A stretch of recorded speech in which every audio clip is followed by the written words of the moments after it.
जैसे ही फिल्म शुरू होती है, लॉस एंजल्स में एक नियमित दिन पर ईव और उसके बच्चे इजी और जोश ट्रैफिक में फंस जाते हैं। जैसे ही वे बातचीत में बिजी होते हैं, आसपास कुछ अजीब होता है। ईव अपनी सीट से देख सकती है कई कारें जमीन में गिर जाती है।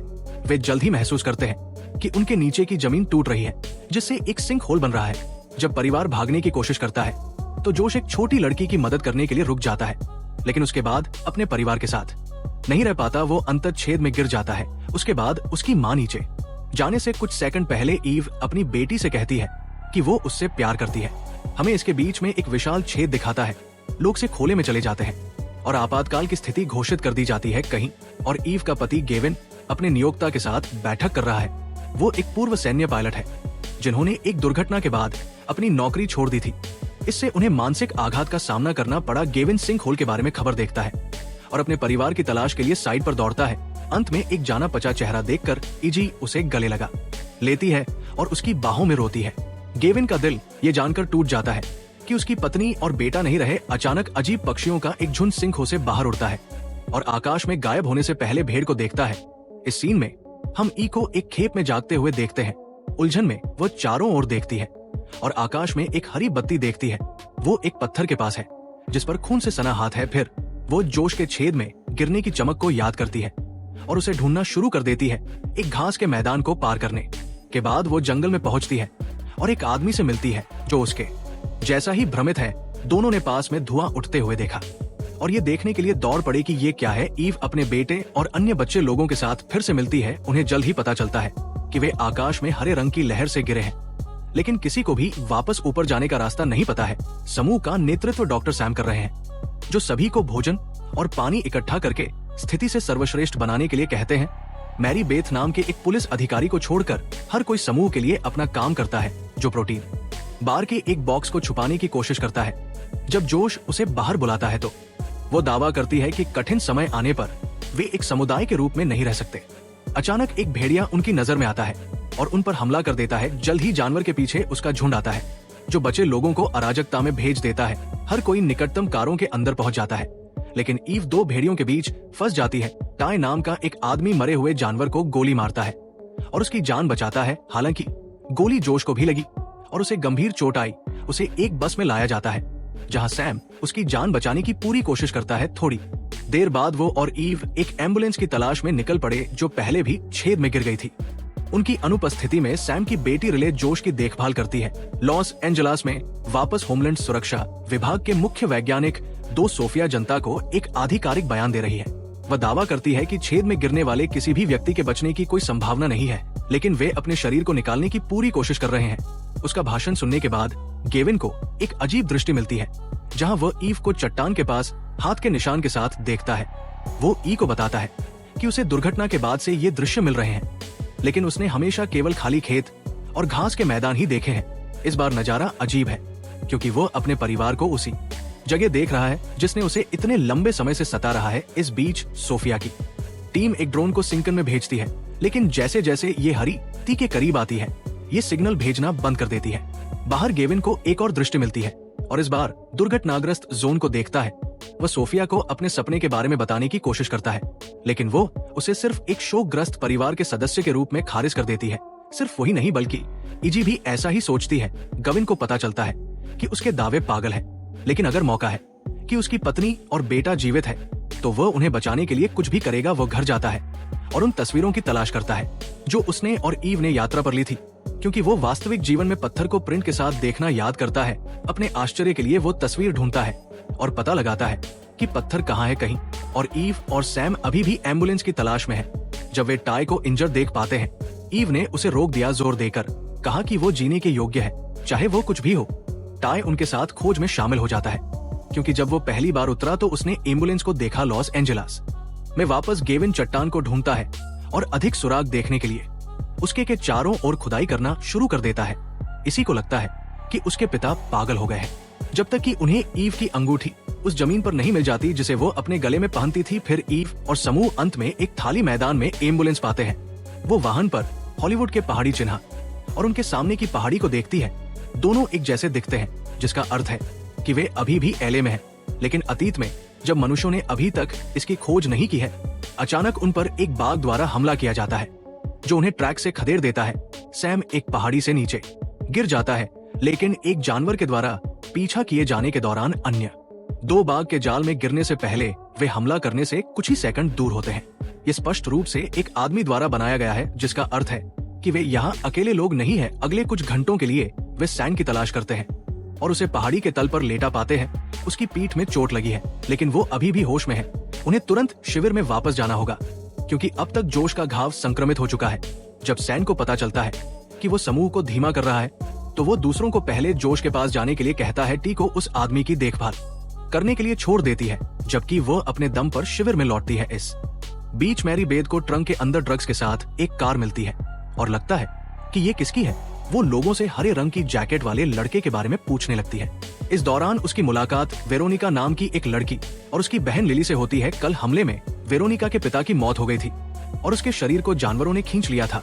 वो जंगल में जाने से पहले अपनी बहन की देखभाल करने के लिए मैरी बेद को छोड़ देती है और स्कॉट नाम के एक व्यक्ति के साथ अपने पिता की तलाश करती है। मिशन पर रहते हुए स्कॉट को पता चलता है कि वेरोनिका बेहद धार्मिक है और सोचता है कि अगर वे खो गए हैं तो भगवान उनकी मदद करेंगे।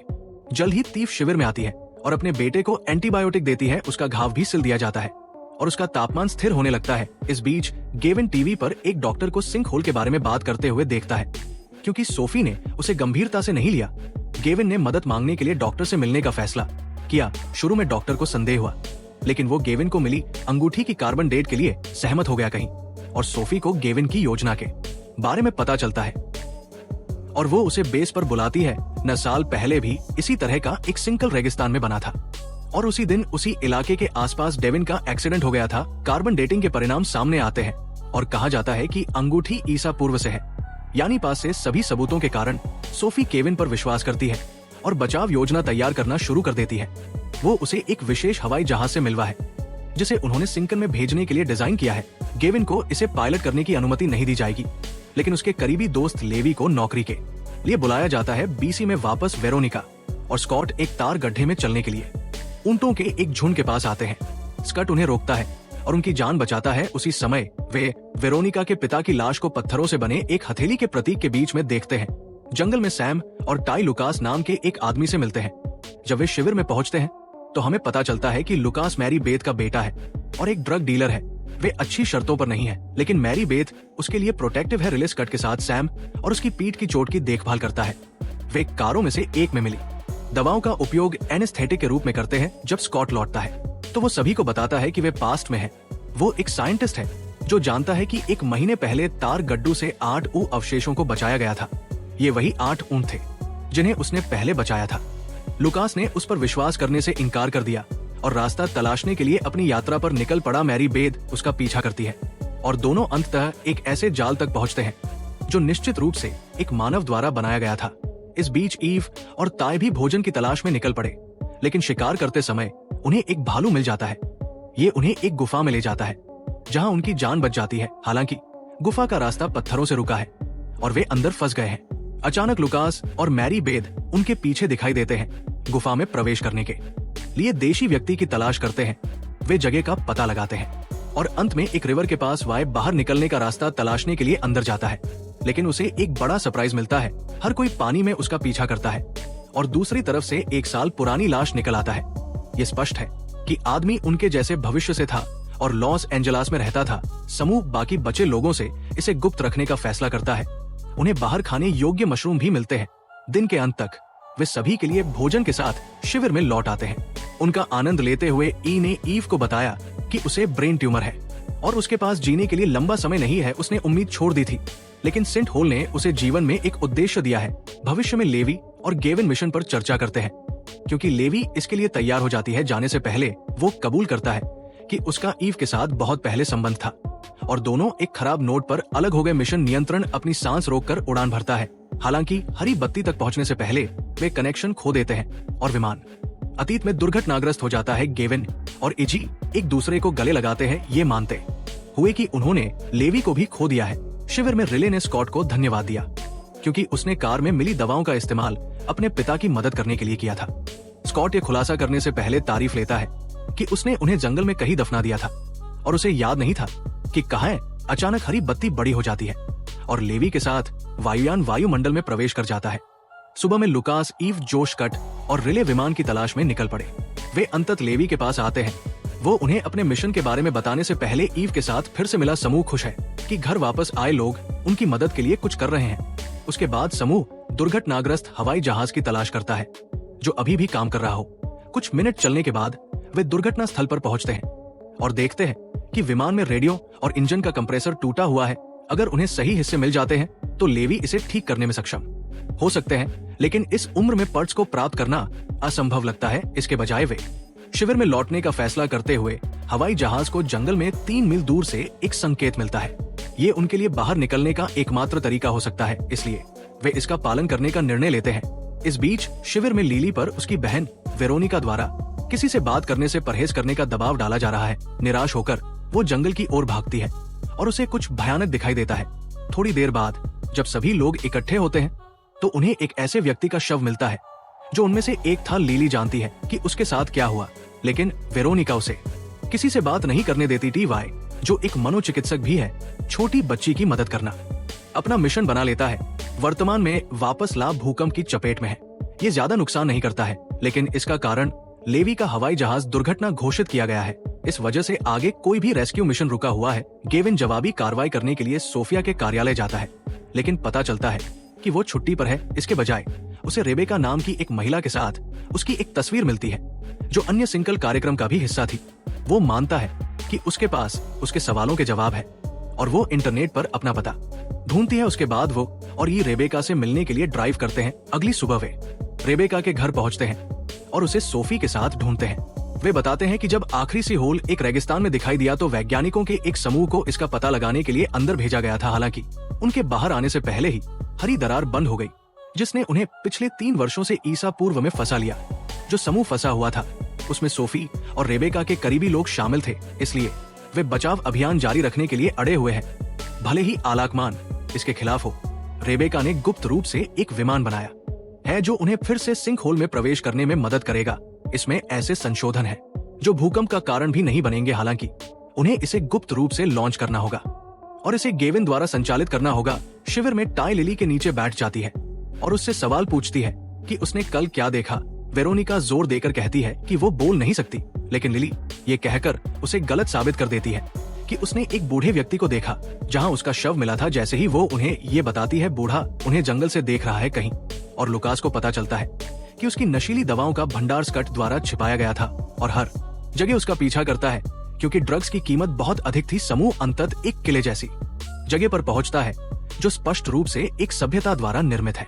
स्कॉट मानते हैं कि ये अतीत की एक स्वदेशी सभ्यता है। वो स्थान भी वो स्थान है जहां से सिग्नल आ रहा है। वे किले में प्रवेश करते हैं और स्रोत की तलाश के लिए 2 के समूह में अलग हो जाते हैं। जोश और रिले एक कमरे में एक गुप्त दरवाजे के साथ समाप्त होते हैं जो उन्हें किले के बाहर ले जाता है। इस बीच ईव और लेवी एक अजीब इमारत में जाते हैं जहां पत्थरों से बने हथेली के आकार के निशान के अंदर एक मृत शरीर होता है। लेवी ने खुलासा किया कि उनका मिशन 3 साल पहले गायब हुए वैज्ञानिकों को ढूंढना भी था और मृत व्यक्ति उनमें से एक है। उसी समय लुकास और स्कॉट एक तर्क में पड़ जाते हैं। जब लुकास को पता चलता है कि स्कॉट ने अपना छिपाया खो दिया है, अचानक उन पर किले के एक मूल निवासी द्वारा हमला किया जाता है जो उन दोनों को बाहर कर देता है। बाहर जोश और रिले को भी देखा जाता है और पहाड़ियों का पीछा किया जाता है। वे चट्टानों के बीच छिप जाते हैं और किसी तरह अपनी जान बचा लेते हैं। फिर मूल निवासी लेवी और ईव के पीछे जाते हैं। भागने की कोशिश करते हुए वे बच्चों से भरे कमरे में समाप्त हो जाते हैं। एक छोटा लड़का उन्हें छुपने के लिए कहता है और जब वे अधिचारियों की तलाश में आते हैं तो को दूर भेज देते। हेस्कट और लुकास पहले से ही मृत शरीर के बगल में उठते हैं। वे हाथ छुड़ाने और बाहर दौड़ने के लिए लाइटर का इस्तेमाल करते हैं। अब तक जोश और रिले भी बाकी बचे लोगों को पाने के लिए वापस आ गए हैं। वे एक बच्चे की मदद से मूल निवासियों की नजरों से ओझल हो जाते हैं। वो उन्हें बाहर का रास्ता दिखाता है। भले ही जनजाति का नेता उसका दादा है, इससे पहले कि हर कोई बच पाता वे मिल जाते हैं और तब तक मारे जाने वाले होते हैं जब तक कि कोई महिला लोगों को रोक नहीं देती। अंत में समूह भाग जाता है और शिविर में वापस चला जाता है। स्कट सदमे में है क्योंकि उसने जनजाति को अंग्रेजी बोलते हुए सुना है जब यूरोपीय लोगों को दशकों बाद भूमि पर नहीं आना चाहिए था। इस सीन में लीवी और समूह शिविर में पहुंचते हैं और दूसरों को जो कुछ हुआ उसके बारे में बताते हैं। जब अंधेरा हो जाता है, ये ने लिली को अकेला बैठा देखा और उसके पास गया। वह उससे पूछने से पहले उसका विश्वास जीत लेता है कि क्या वो कुछ छुपा रही है। लिली बताती है कि वेरोनिका उसकी बहन नहीं है। 1 साल पहले उसे वेरोनिका और उसके पिता ने अपहरण कर लिया था और तब से वो उनके साथ है। टाय हैरान है। जब वेरोनिका भोजन लेकर आती है तो उसे होश आता है कि वो सच जानता है और भाग जाती है। इस बीच भविष्य में रेबेका गेविन को एक प्राचीन सभ्यता में ले आती है जिसे माना जाता है कि सिन्हल के बचे हुए लोग समाप्त हो गए थे। ये तब सिद्ध होता है जब उन्हें ईव का एक प्राचीन पत्र मिलता है जिसमें गेविन से उसके बात पर विश्वास न करने के लिए माफी मांगी जाती है। गेविन को यहाँ भी बताया गया है कि उसे आज विमान को सिंक होल में पायलट का काम करना है और ये अगली शाम को बंद हो जाएगा और बाकी लोग अतीत में फंस जाएंगे। एक मौका है कि वो कभी वापस नहीं आएगा, लेकिन इजी उसे जाने की अनुमति देता है। मूवी पार्ट 1 यहीं पर खत्म हो जाती है।